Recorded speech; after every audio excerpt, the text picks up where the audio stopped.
Good morning. Good morning, ma'am. Good Good morning. morning, ma'am. Yes. So how was the weekend? It was okay, What ma'am. weekend, isn't it? All days are like weekends now, isn't it? Yeah? Okay. Remember what we learned in the last class? What? Types of observation. Types of observations. Okay. What were the types, Halina? One category. Any one category.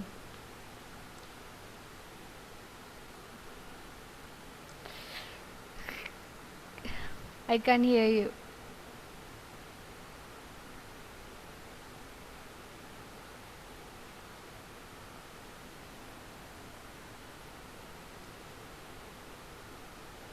Try once more.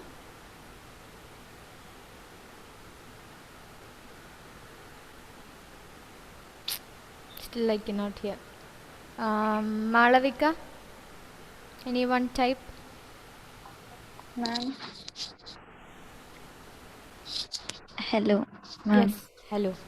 Participant and non-participant observation. Participant versus non-participant. Controlled and controlled and ma'am, I'm not getting that name. Okay. Natural. Yes, correct. Correct only. I'm not sure, ma'am. Not sure. It's okay. Rose. Control versus what observation?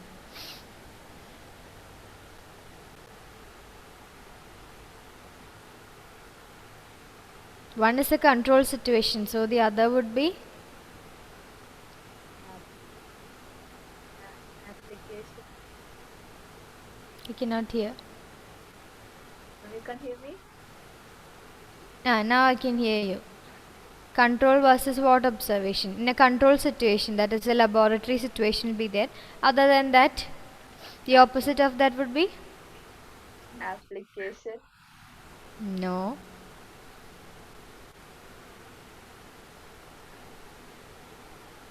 Emmeline.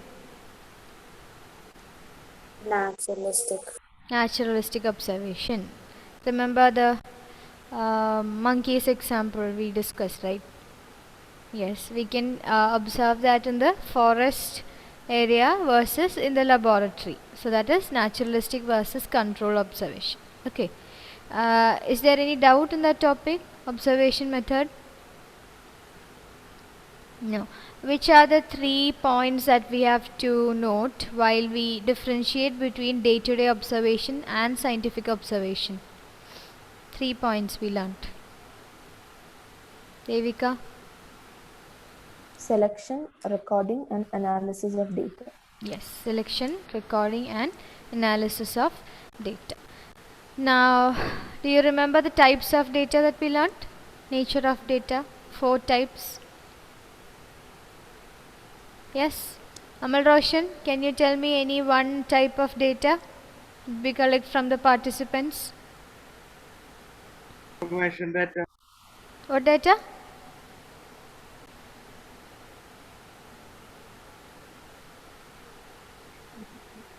There were 4 types. One was related to the personal details, the name, gender, all those things. What was it called? Information data. No. Demo. Demo data. Demographic information. Okay. And which one was related to the facilities available around the person? Abdul?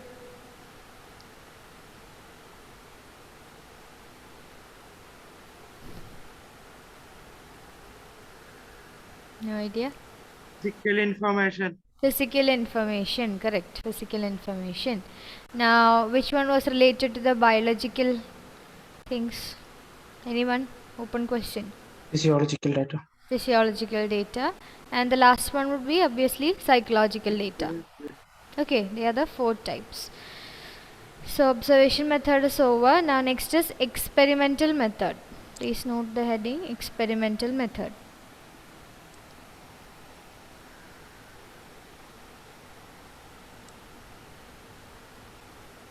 Experimental method.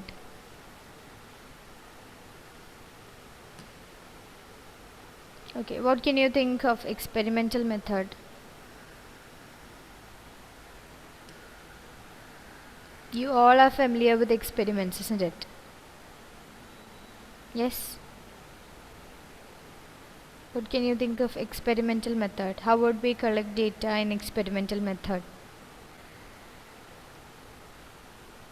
By conducting experiments.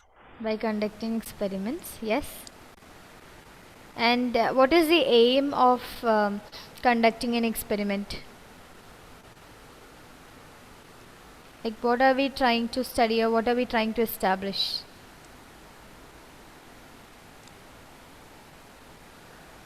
Ma'am, we're trying to confirm or whether our hypothesis is right or not. Obviously, in all the research methods, we are doing that, right? When we do observation, also we are setting a hypothesis, and remember the steps that steps of psychological inquiry, steps of research that we learn. At 4 steps, yes. And in that, we have one portion collection of data. Remember, I told you in that step, we don't directly go and collect the data at once, but we have to set the blueprint before we start doing the research or collecting data. So in the blueprint, what all things are involved? We have to decide from which participants are we getting the data from. Then what is the method to be used? So there we decide, is it the experimental method, is it the observation method, is it the survey method, and so on. So obviously we are doing the research, and the aim is to find out whether a hypothesis is true or not. Okay, but what is specific to this method, to experimental method?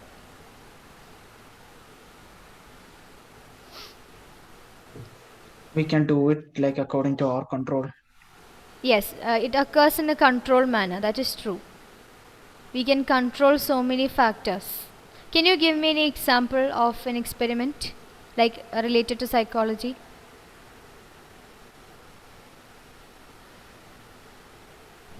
Or if not related to psychology, any experiment that you have tried in your real life? Obviously, we have done some trial and error methods, isn't it? At least anything. Boiling temperature of water. Boiling temperature of water. Yeah, Did you finding test boiling that? temperature. Yeah, I did. You did. And what was the result? I don't remember. It was a while back. You don't remember? No, I don't remember how it was conducted. It was in my school lab. School lab, okay. But somebody told you to conduct that, isn't it? Yeah. Yeah, I'm science teacher. asking, in real life, in daily life situations, we do some trial and error methods. We apply that, isn't it? And then we find out that this is the result. Anything. The first day I told you, come out of the box and think. Break your bubbles and think. Ma'am, while heating milk, Eating milk. I'm heating milk. Heating milk. Okay, heating milk. What happens? Ma'am, sometimes I try to add in lemon to see the split. Okay, and what did you observe? When you add any acid or any acidic substance, the Yes. milk splits almost immediately. And what acid is present in lemon? Citric acid. Citric acid, very good. So, when you add that to the milk, what will happen? It will split, isn't it? Yes. So, cause this addition of citric acid, or here, for example, is the lime water. If we add that to the milk, what will be the result? The milk will? If you mute and speak, will I hear? So please unmute and speak. Yeah, what will be the result? Split. The milk will split. Okay, so in experimental method, what we are trying to establish is, we are trying to find out the cause-effect relationship. Okay, here what is the cause? Addition of lime water. And what is the effect? Splitting of milk. Got it? So in psychology also we use experimental method and we try to find out the cause-effect relationship. Is it possible to find cause-effect relationship in observation method? No, ma'am. Not really. Okay. So if we are interested to find out the cause-effect relationship, then we choose experimental method. That's why we have so many other methods in psychological inquiry. Okay. Suppose if we are interested to find out a cause-effect relationship, we'll go for experimental method. Suppose if we want to learn a particular behavior in a descriptive manner, we go for observational method. And if we want to know people's attitudes about one particular thing, say the corona vaccine, it should be corona vaccine. How much do people think it's effective for them? Or maybe what were the health effects or what were the after effects of the vaccination? If we want to know that, we'll use survey method. We can get so much of information from large population, isn't it? Yes, for that will we do experiment? Can we call people from all around the world and we can assemble them in a room and then conduct an experiment? No. That is not much practical, isn't it? But again, application of this corona vaccine, that was a result of so many experiments, isn't it? The scientists have tested so many times and then found out that this was effective against corona. Yes? Okay. So we'll see this in detail. Okay. You can note down the points. Experiments are generally conducted to establish cause-effect relationship. So from today onwards, whenever you hear experiments, whenever you hear the term experimental method, think of cause-effect relationships. Okay. So between what or between which factors are we trying to find the cause-effect relationship? That is the next thing. So between two sets of events or variables in a control setting. So there are three things that you have to note in this definition: cause-effect relationship, two sets of events or variables, and also it occurs in a control setting.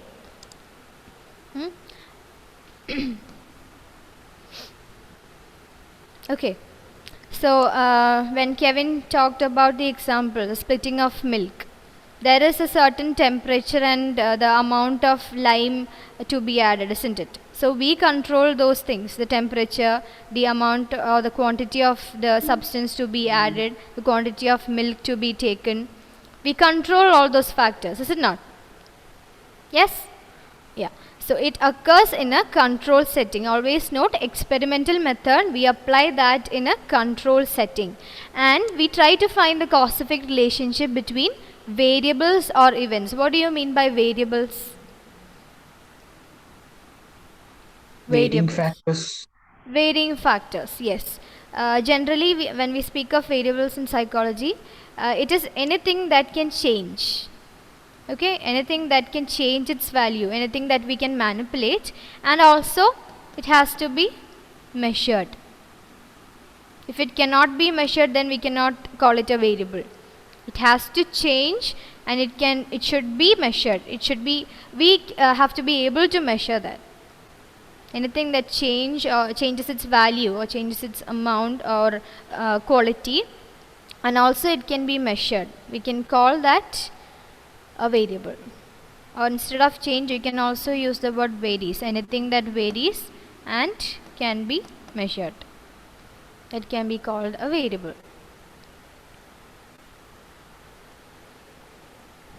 Okay, Abhijit, please switch on your video. Abhijit, Abdul, Alina. Alright. So, Sanjana, please read the next statement. It is a carefully regulated procedure in which changes are made in one factor and its effect is studied on another factor while keeping other related factors constant. Constant. Okay.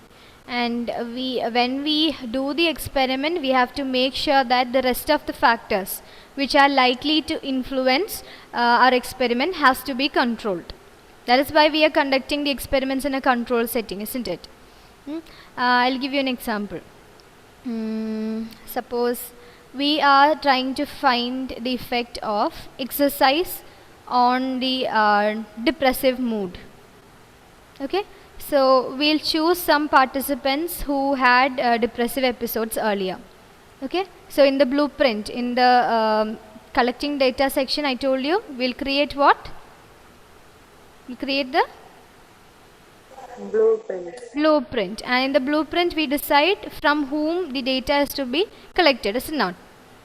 Yeah, so we'll set the participants as patients or clients who have had earlier depressive episodes.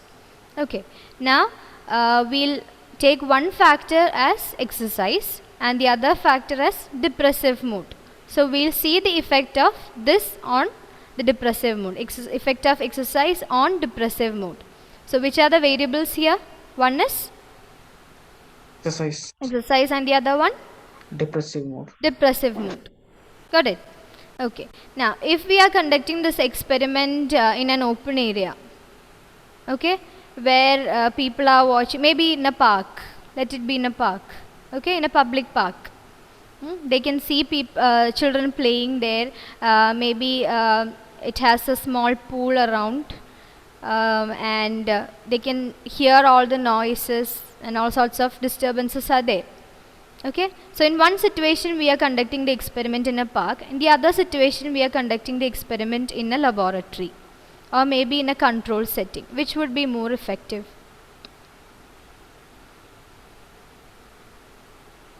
In a control setting? Control setting is more effective because people are more likely to get distracted when they are in a park, isn't it?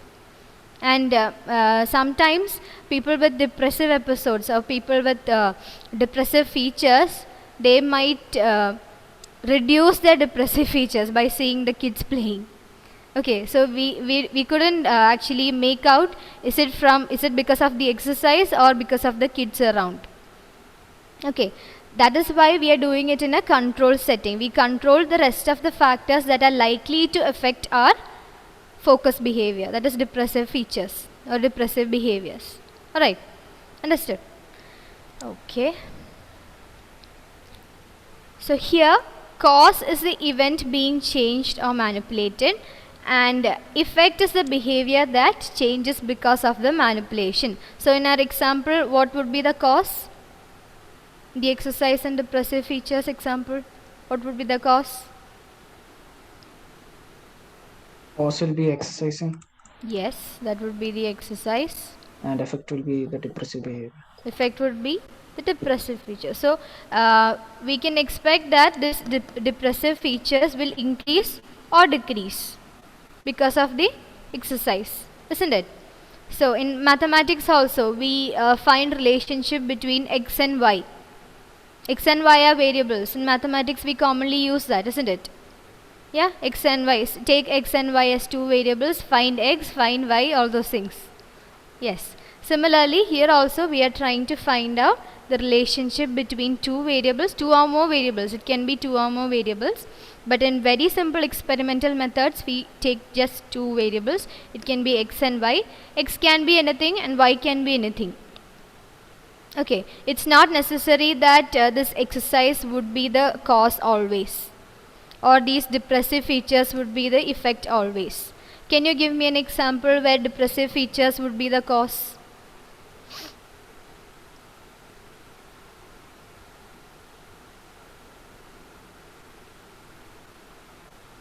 Just think what depressive features can cause. Or let me ask you, can it be the cause? Yes, it can. Yes. Yes. Then, yes, Kevin, you were telling me something. Ma'am, see anger.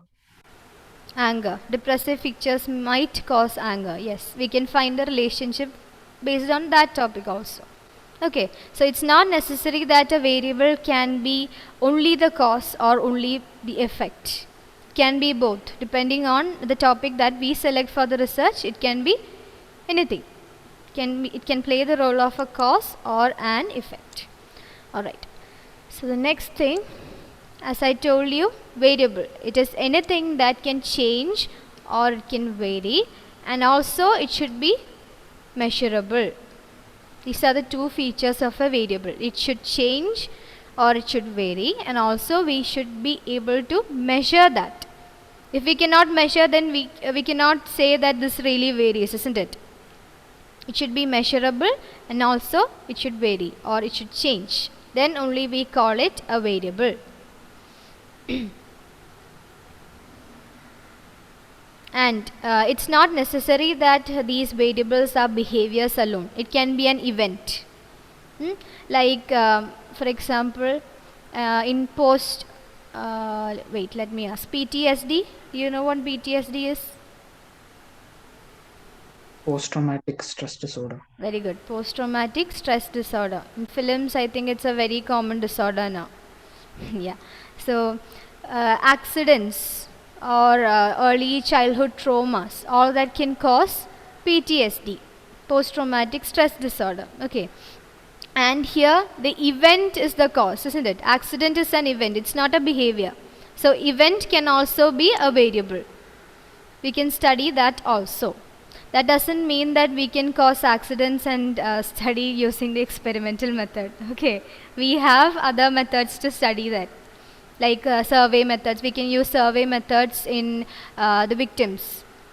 We can take the sample or the population as victims of accidents, and then we can use survey methods.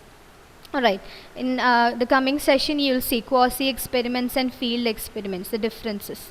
Then you'll understand why it is unethical to cause accidents. Obviously we know it's common sense. We cannot cause accidents and then study the victims, isn't it?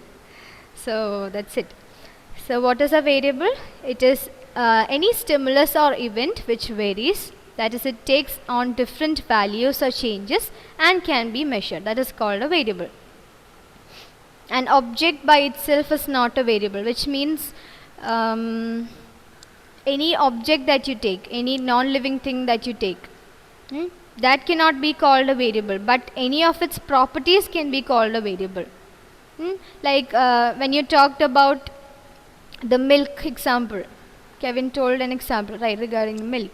And there also, milk is not a variable, but the splitting of the milk can be a variable. Okay, and the lemon or the lime water, that is not a variable, but the amount that we add to the milk, that can be varied, isn't it? The amount, it can be 1 teaspoon, 1 tablespoon, 2 teaspoons and all. So the amount can be varied. Yes, so the object in itself is not a variable, but the qualities or the properties of an object can be a variable. Alright. Then, the variation can be in the quality or quantity of objects or events. That's what I told you, in the quality or quantity of objects or events. Then variables are of many types. Before discussing that, let me tell you, mobile phone. It's a very important topic of study in psychology right now, especially during the pandemic. Mobile phone is an object. We all know that. And the time we spend with the mobile phone, that can be a variable. Okay, so that proves the fact that an object, it's not necessary that it becomes variable, but the quality or the quantity of this object or the properties related to this object can be a variable. Like especially in the field of behavioral addiction, we discuss this topic. Use the amount of time or the number of hours spent with the mobile phone. That can be a variable. So we can study the effect of number of hours spent with the mobile phone on our behavior, isn't it? On aggression, or maybe playing violent video games. That can be one variable, and aggressive behaviors can be another variable. So we can study the cause-effect relationship. Alright. So after this we have the types of variables. Okay, generally in psychological inquiry on psychological research, we talk about two variables. One is independent variable, the other one is dependent variable. Okay, we call it IV and DV, independent variable and dependent variable.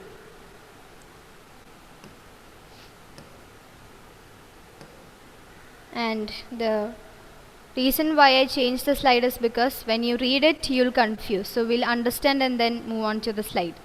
Okay, let me add a new page. Okay, so IV, that is independent variable, and we have DV, which is dependent variable. Let's take the example of milk again. It's a lot more simple, isn't it? So what did we add to the milk? Lime water. Lime water. See the amount of lime water, that is one variable. Okay, and depending on that, what happened to the milk? Splitting of. Splitting of milk. So the amount of splitting, that would be the dependent variable. Okay, so generally when we speak, IV is the cause and DV is the result or the effect. Okay, understand this and then we'll move on to the definition. So from the name itself you can understand dependent variable, which means it is dependent on something, isn't it? Independent variable, it's standing independently. It doesn't need any dependence from anyone. Okay, so when we change the IV, it affects some other variable. That variable is called dependent variable or DV. Alright, now we'll see the definition.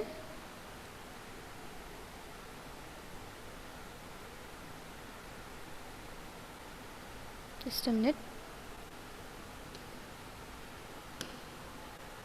Okay, independent variable. It is that variable, you can take down the definition. It is that variable which is manipulated or altered or its strength varied by the researcher in the experiment. So when we do a research or when we do a study using an experimental method, the value of something that we change, okay, value of a variable that we change, that is the independent variable. Always remember, independent variable or IV is the thing that we change in an experiment, always. So when we discuss the example of exercise and the behavior, what behavior did we discuss? Depressive behaviors or depressive features. So we'll change the amount of exercise. Suppose exercise for 2 days, exercise for 3 days, exercise for 5 days, and we'll study its effect on the depressive features. So the depressive features are dependent on whom? The exercise, because exercise is causing something to the depressive features or the depressive behaviors. Alright, so again just fix this concept that IV is most probably the cause and DV is most probably the effect, always in an experiment. Okay, and I told you last day we'll come across this word, manipulated.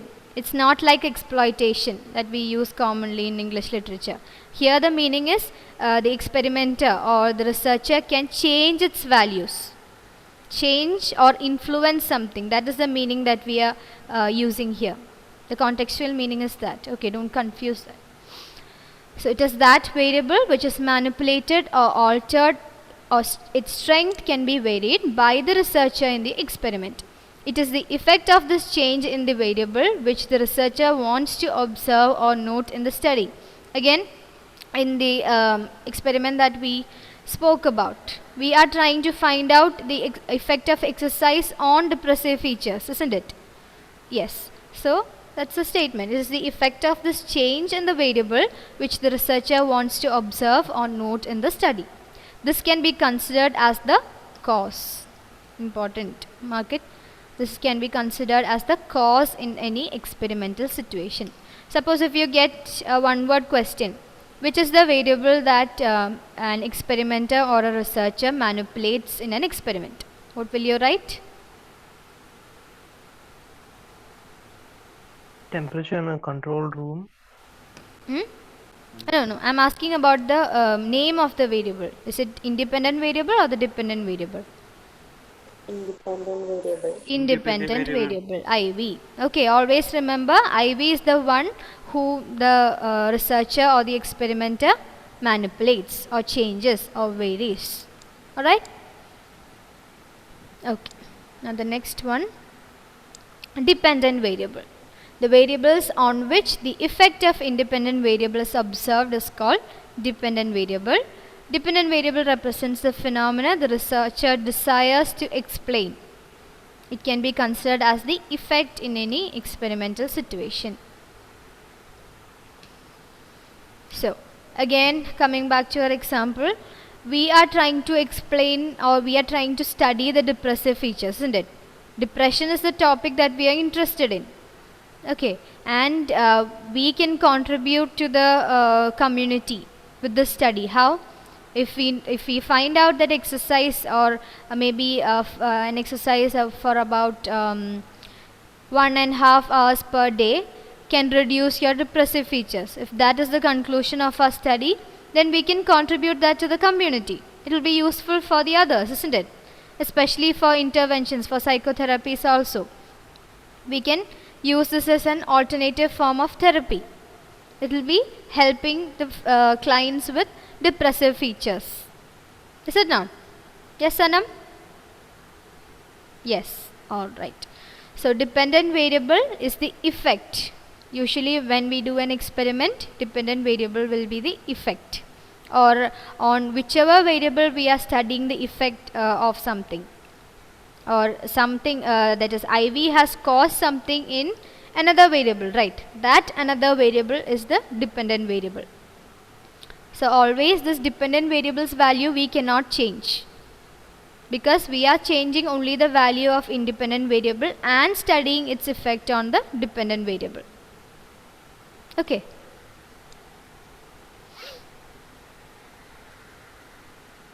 Then we have experimental method, and in the experimental method we have two types of groups, experimental and control groups.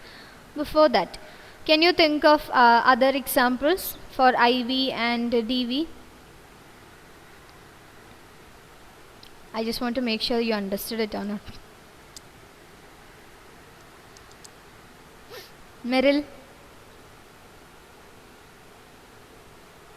If you were doing research and we are choosing experimental method, which topic would you be interested in psychology?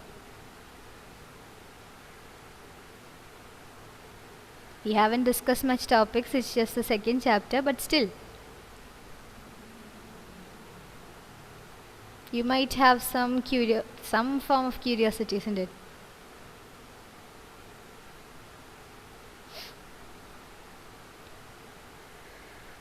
No? Not yet? No. Okay, Eva. Ma'am, I asking an example for experimental method. Yeah, the topic, the variables. Ma'am, if we're conducting an experiment on preschoolers' reaction to different activities that we give them. Okay. So the activities would be independent variable or dependent variable? The activities would be the independent variable. Very good. Independent variable, and the effect or the dependent variable would be? The kids' reaction to them. Kids' reaction. Okay. So we are changing the activities, isn't it? We are giving different activities to the preschool students. So we can vary that. So any variable that we can vary or the researcher can vary, that is known as the what variable, Amal Roshan?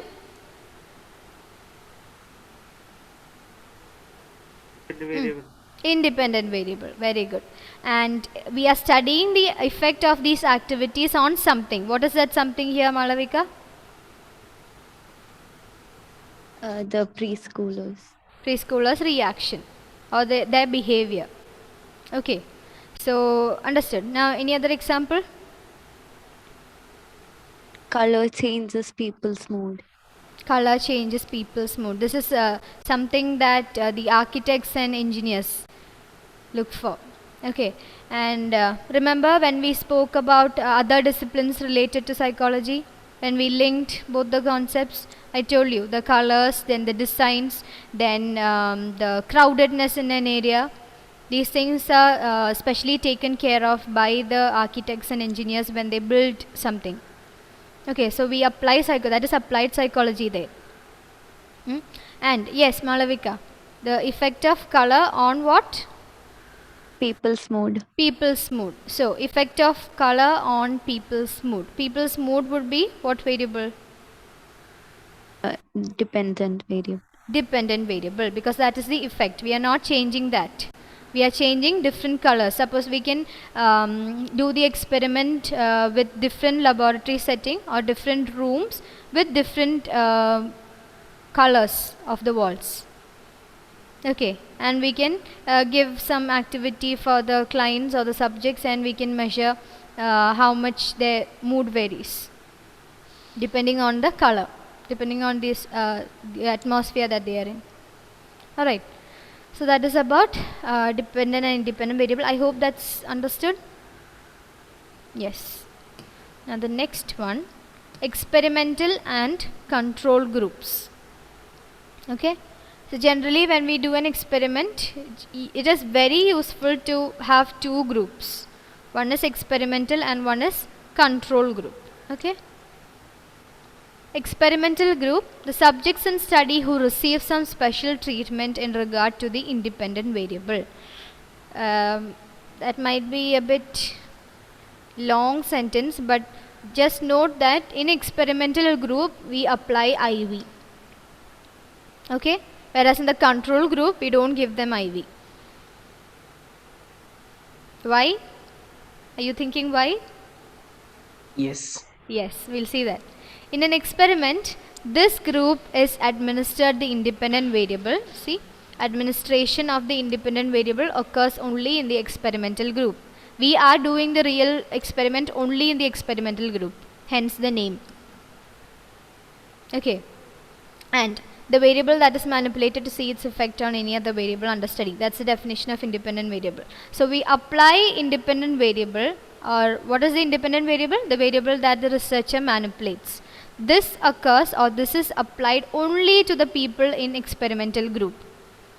Note that only the people or the subjects in the experimental group will receive the independent variable. And what is the control group? The control group is a comparison group. It's just for the purpose of comparison. Okay, it's just a comparison group. The independent variable is not administered. Please note that it's not administered on this group. Subjects in a study who do not receive the special treatment given to the experimental group forms the control group. I'll explain with the example. Please note down the main points and then we'll discuss.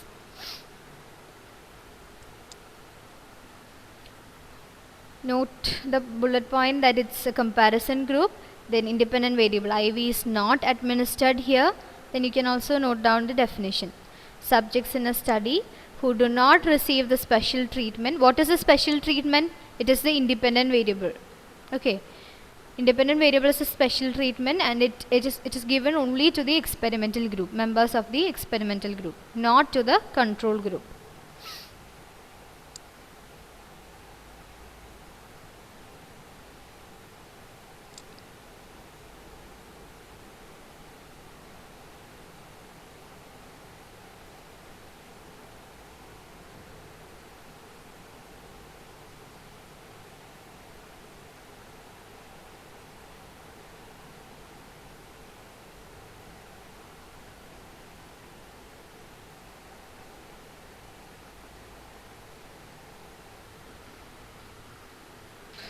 Okay.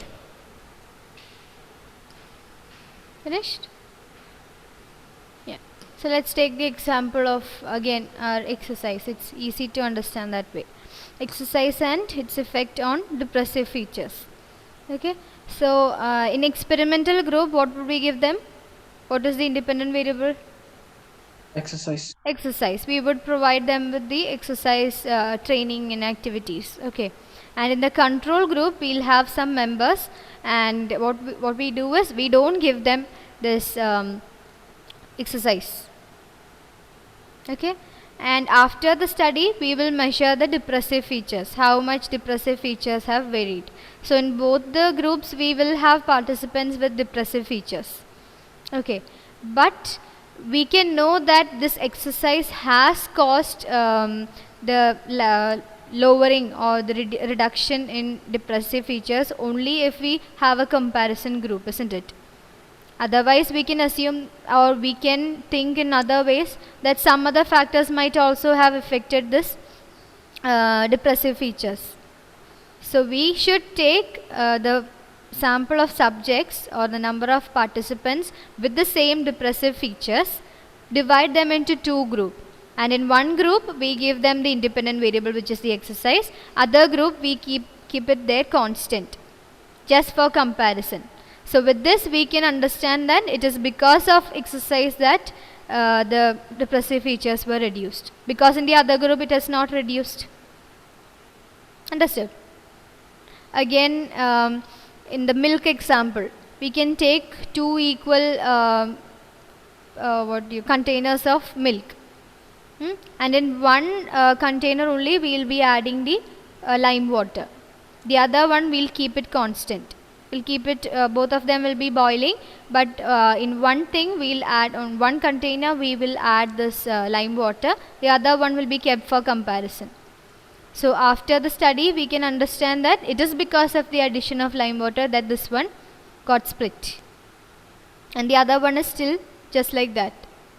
Okay, in our example one group would reduce the depressive features, the other one would remain the same. To ensure that the effects on the dependent variable is because of the IV or the independent variable, that is why we are using a control group. Okay, for the comparison, or to make sure that it is the cause that we are studying or we have manipulated that is causing the result or the effect. To ensure that fact, we need to have a control group. Alright, understood? Okay, so we'll just see all the things once more. Experimental method. We started with the introduction, cause-effect relationship. We try to establish the cause-effect relationship. Then the concept of variable, anything that varies or change or it causes, it can be measured, then only we call it a variable. And there are two types generally in our experiments. It is IV and DV, independent variable and dependent variable. IV is the one manipulated by the experimenter or the researcher changes the value, and DV is the one who we actually study. That is our topic of interest usually, dependent variable, and we study the effects of IV on this DV. Okay, then we saw experimental group and control group. Experimental group is the group of people in a research or the subjects that receive the IV, independent variable, or that is called a special treatment here. And control group, it is the comparison group, and IV is not administered to these people, to the members of this group. Okay, so that is about experimental method. We have more. This is a very long method actually to discuss. We have the different field experiments, quasi experiments and all coming up. Okay, that we'll discuss in the next class. Any doubt in this topic? Anyone? No, ma'am. No. Sure. Amal, any doubt? No. All clear? Ma'am, Yes. ma'am, Yes. ma'am, will you explain the Experimental group. Yes, ma'am. Yes, experimental group. Again, I told you when we do an experiment, we select the participants, right, before doing the experiments, and we divide them equally into two groups. And one group we just keep for comparison, that is a control group. Experimental group will receive the independent variable. Independent variable means we are manipulating the amount of some variable, isn't it? For example, in our example it is the exercise. So we'll give exercise training only to the members of experimental group. The other group we'll keep aside. We won't give them any particular treatment, any special treatment which is given to the experimental group. So experimental group is the group where we do the experiment actually. They are the members of the group where we apply this experiment. The other one we are just trying to measure dependent variable because there is no application of independent variable. So the dependent variable has to remain constant there. The depressive features for the experimental group might vary after receiving the exercise. It might reduce. Okay, but in the control group it will be the same. Okay, so before the test and after the test we can measure this depressive features. When we start the research we might measure these depressive features in people. Then afterwards, after applying this exercise also we can measure the depressive features. Then we can actually make out the difference between the pre-research and post-research condition. Understood? Am I clear? Yes, ma'am. Thank you. Okay. Oh, just a minute. So we'll see you in the next class then. Thank you. Thank you.